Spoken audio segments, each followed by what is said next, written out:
How are things shaping up there?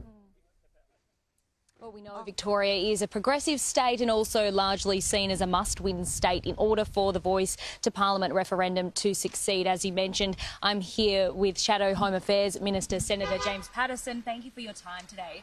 What's the reception been to the no vote so far?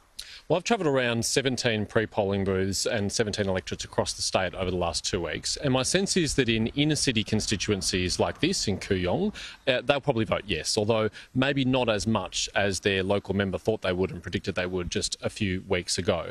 But the further that you get away from the city, the higher the no vote rises.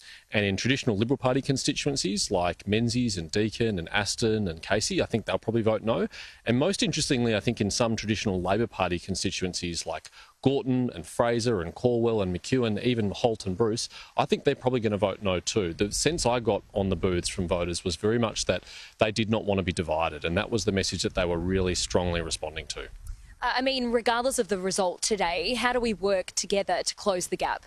Look, that's an absolutely critical task, because the truth is we have just spent 18 months and nearly $500 million, the Prime Minister has, on something which may make no difference at all to Indigenous Australians and in fact might set them back. I think it's critical we send the message that this is not a rejection of Indigenous Australians if it goes down. In fact, it's just a rejection of constitutional change. And we need to get back to the practical things that we know work.